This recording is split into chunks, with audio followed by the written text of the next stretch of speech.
Perfect యానిటేషన్ format అన్నమాట. English ఎస్సేకి గాని, ప్రోజ్‌కి గాని, పోమ్‌కి గాని ఫస్ట్ టైటిల్ రాయాలి.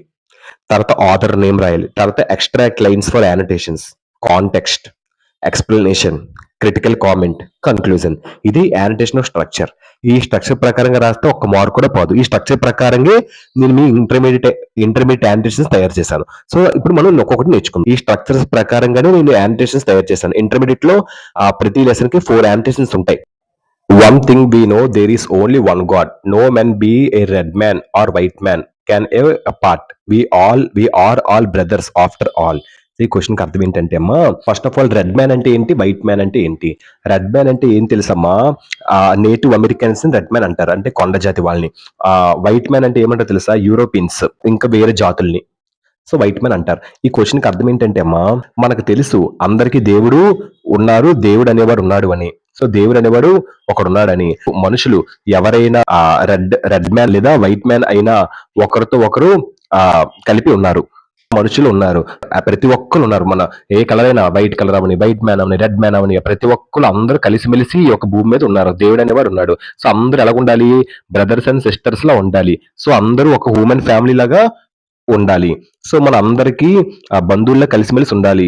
సో మన అందరం బంధువుల్లాగా ఉన్నాము, ఒకటే కుటుంబంలో భాగం.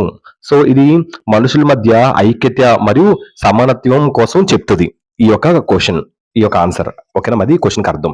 ఈ లెసన్ దేంట్లో ఉంచడం, ఇది chief సిటిల్. Title chief Seattle's letter, రాసింది ఎవరమ్మా, చీఫ్ సిటిల్. ఇలా 2 మార్క్స్ ఇస్తాడు. నెక్స్ట్ ఏంటి, reference. These lines appear near the end of chief Seattle's letter and serves as a idea for unity and understanding between different races and cultures. Races అంటే groups of people with different skin colours, దాన్నే races అని అంటారు. ఈ పేరాకి అర్థం ఏంటంటే అమ్మా, ఈ వాక్యం చీఫ్ సిటిల్ చివరి లెటర్ నుంచి చివరి లెటర్లు ఉన్నాయి. ఇవి రకరకాల జాతులు, సంస్కృతులు మధ్య ఐక్యత మరియు అవగాహన కోసం మనకు చెప్తున్నాయి. ఓకేనమ్మా. సో ప్రతి ఒక్కరు అందరూ కలిసిమెలిసి బంధువుల్లా ఉండాలి అనే కాన్సెప్ట్ చెప్పేది. ఓకేనమ్మా, అది రెఫరెన్స్. రెఫరెన్స్ అంటే ఎవరు చెప్పారు, దేని నుంచి తీసుకున్నారో ఆ వాక్యాన్ని చెప్పేది రెఫరెన్స్. నెక్స్ట్ ఏంటి, కాంటెక్స్ట్. కాంటెక్స్ట్ అంటే అర్థం ఏంటి అసలు, ఆ మాట ఎప్పుడు, ఎందుకు, ఏ పరిస్థితిలో చెప్పబడిందో తెలిపేదే కాంటెక్స్ట్, అంటే సందర్భం. ఓకేనమ్మా.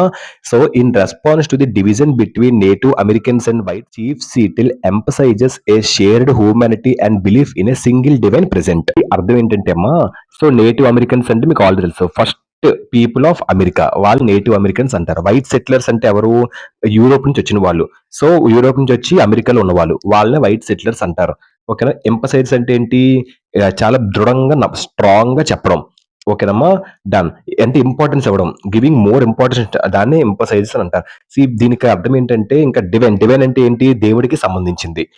ఇది వొకాబులరీ. ఇప్పుడు మన ఆన్సర్లోకి వెళ్దాం. నేటివ్ అమెరికన్స్ మరియు ఈ యొక్క వైట్ సెట్టర్స్ మధ్య ఒక డిఫరెన్సెస్ ని సమాధానంగా చీఫ్ సిటిల్ మాట్లాడారు అనమాట. సో అతను ఏం చెప్తున్నారంటే, ప్రతి ఒక్కరూ మనిషితనం ఒకేలాగా ఉంటది, వైట్ సెటిలర్స్ అని నేటివ్ అమెరికన్స్ అన్న.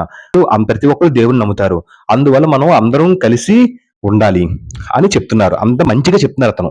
సో అందరూ కలిసిమెలిసి ఉండాలని. ఎక్స్ప్లెనేషన్.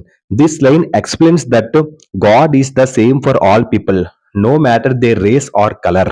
సో ఇక్కడ వరకు చెప్పుకున్నాం కదా. ఈ పాయింట్ కి అర్థం ఏంటంటే అమ్మా, ఈ వాక్యం ఏం చెప్తుందంటే, దేవుడు ప్రతి ఒక్కరికి ఒకేలాగా ఉన్నాడు. ఈ వ్యక్తి ఏ జాతి లేదా ఏ రంగు ఉన్నాడో పెద్ద సమస్య కాదు. సో ఓకేనమ్మా, అందరూ దేవుడిచే కలిపి సమానంగా ఉన్నారు అని చీఫ్ సిటిల్ గా చెప్తున్నారు. It stresses that all humans are brothers because we share one creator. Stresses అంటే ఏదైనా వెరీ ఇంపార్టెంట్ గా భావించడం. సో ఈ వాక్యం ఏం చెప్తుందంటే, మనుషులు బంధువుల్లా ఉన్నారు. మనకు ఒకలే ఒక సృష్టికర్త. ఆ ఒక్క సృష్టికర్త ఎవరు, దేవుడు. అందుకే మనం కలిపి ఉన్నాము. సో ఇది మనం ఐకమత్యతగా అందరం కలిసిమెలిసి ఉండాలి. మనకి ఒక్క మాత్రమే క్రియేటర్ అనే వాళ్ళు ఉన్నారు.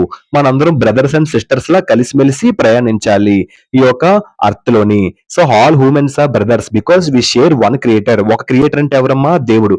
దేవుడు మనకు ఒక్కలే ఉన్నారు కాబట్టి మనం అందరం కలిసిమెలిసి ప్రయాణించాలి అని చెప్తున్నారు. The message promotes unity, equality and universal brotherhood.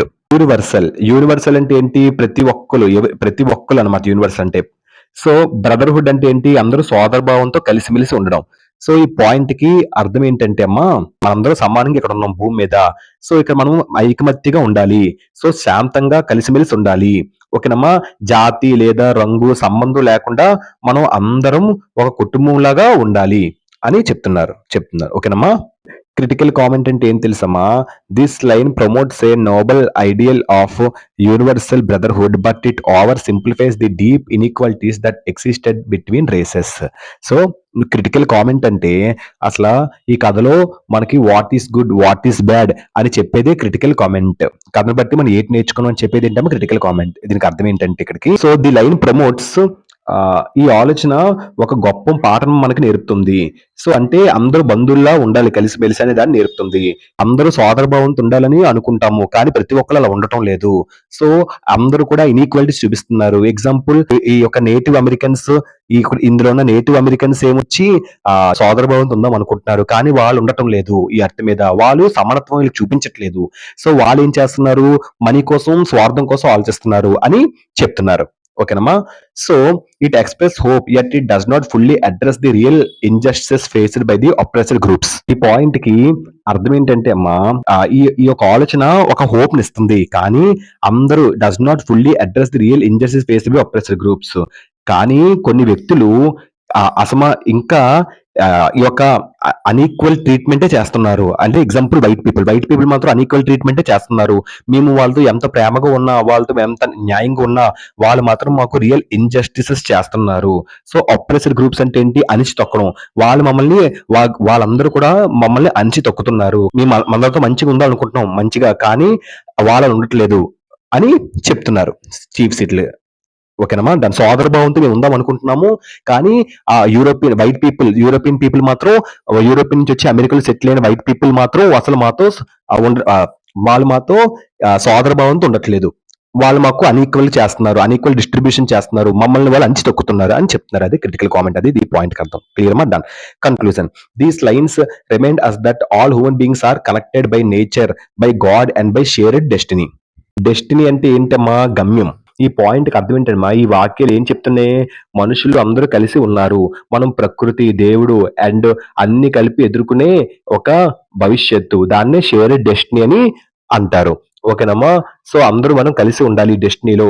ఇవి మనకు అలా కలిసి ఉంటే మనకు ఐక్యత, గౌరవం మరియు అన్ని రకాల బెనిఫిషియల్ మనకి నేర్పిస్తాయి అని చెప్తున్నారు చీఫ్ సీటిల్ గారు. Chief Seattle calls for universal brotherhood, tolerance, and mutual care regardless of race or culture. Universal brotherhood అంటే all people are like brothers, everyone is equal. దాన్నే యూనివర్సల్ బ్రదర్హుడ్ అని అంటారు. టాలరెన్స్ అంటే ఏదైనా భరించడం. నెక్స్ట్ రిగార్డ్లెస్ అంటే సంబంధం లేకుండా. సో, దీనికి అర్థం ఏంటంటే చీఫ్ సీట్లు ఏమని చెప్తున్నారంటే మనుషులందరూ బంధువుల్లా ఉండాలి.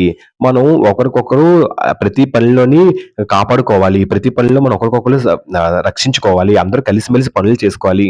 ప్రతి ఒక్కరు ఒకరినొకరు చూసుకోవాలి. జాతి లేదా సంస్కృతి లేదా వాటి మీద ఆధారపడి చూడకూడదు. అందరిని ఈక్వాలిటీగా చూడాలి అని చీఫ్ సీట్లు గారు పేర్కొంటున్నారు. ఓకేనమ్మా. కల్చర్ చూసో, రేస్ చూసో, ఆధారపడి చూసో చేయకూడదు. అందరిని సమానంగా చూసుకోవాలని చెప్తున్నారు. అది పాయింట్‌కి అర్థం. ఇదమ్మా one thing we know there is only one god, no man to be red man or white man can be apart. We are all brothers after all అనే క్వెషన్‌కి ఇలా రాయాలి. Title, author, reference, context, explanation, critical comment, conclusion. ఇలా రాస్తే ఈ క్వెషన్‌కి యానోటేషన్స్‌లో మీకు ఒక్క mark కూడా పోదు. ఫుల్ మార్క్స్ అనేవి వస్తాయి. సో, దీన్ని ఒక డాక్యుమెంట్ పెడతాను. అది స్క్రీన్‌షాట్ చేసి రాసుకోండి లాస్ట్‌లో. ఓకేనమ్మా. Thank you.